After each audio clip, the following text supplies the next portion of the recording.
At the 2024 Paris Olympic Games, Iran made a formal complaint to the International Olympic Committee about the participation of Israel.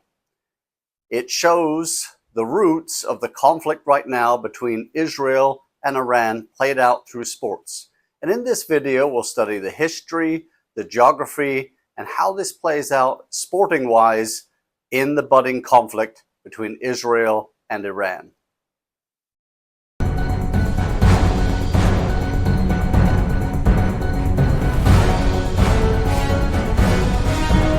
Welcome to Glen Duerr, where I, a four-season former semi-professional soccer player who's now a professor of political science and international studies, I examine the intersection of sports, politics, and international relations. Let's look at the history of relations between Israel and Iran.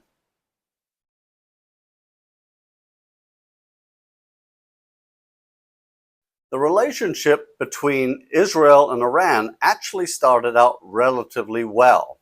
When Israel declared its independence in May of 1948, while Iran condemned it, in the later years it did work alongside Israel, and in fairly decent ways.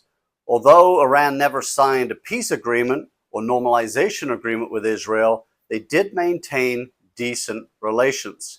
However, in 1979, the Islamic Revolution, Iran changed 180 degrees and became very anti-Israel and anti-USA.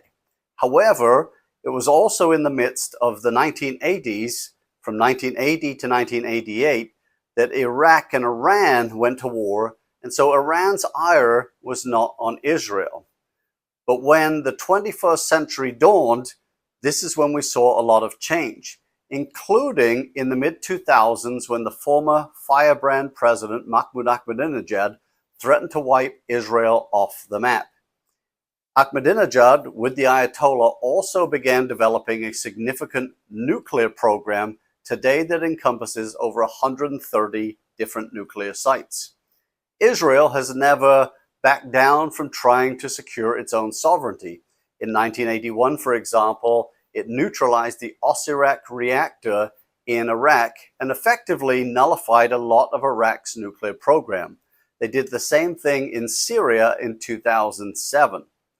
Iran, however, is a different animal, and Iran has fomented aggression against Israel, culminating in particular on the October 7th, 2023 heinous invasion by Hamas, an absolutely brutal invasion.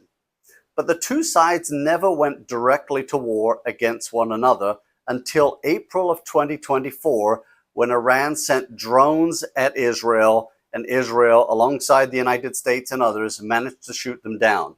In October of 2024, we saw it again with ballistic missiles. And note, on both occasions, Israel responded. This is a different type of conflict because normally wars between countries occur when they share a border. However, if we take Israel here, there is significant geographic distance with Iran over here. Indeed, there are countries like Jordan, Iraq, and Syria that sit between the two countries. And so, even though this is a tense period, thankfully it's unlikely that there'll be a ground invasion simply because of the space between them.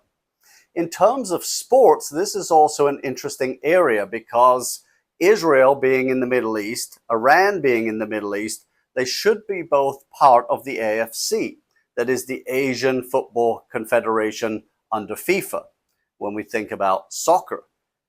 Israel participated in the AFC from 1954 all the way until 1974, when there was a resolution put forward by the country of Kuwait to kick Israel out. And indeed, that's what happened. And Israel was in a no man's land in terms of its sporting competition for soccer for almost 20 years. In 1992, however, Israel then joined UEFA, the European Federation, and has continued to try and participate in that way. If we switch gears for a moment to the International Olympic Committee, both Israel and Iran participate in every Summer Olympic Games, and some athletes also participate in the Winter Olympics. The Iranian government has specifically said not to participate against Israeli athletes and have maintained a boycott, whereas Israelis have tried to reach out and participate against anyone with whom they'd see fit. In 2026, though, as we approach the FIFA World Cup, Iran has already made the World Cup. They've done very well in the Asian qualifiers, but it's going to be interesting to see how Israel does in Europe with UEFA. Will they end up participating in the 2026 FIFA World Cup in the United States, Canada, and Mexico? And if so, what will FIFA do in terms of their potential participation against one another? As geopolitical tensions continue to increase, the sporting aspect of this is one to watch.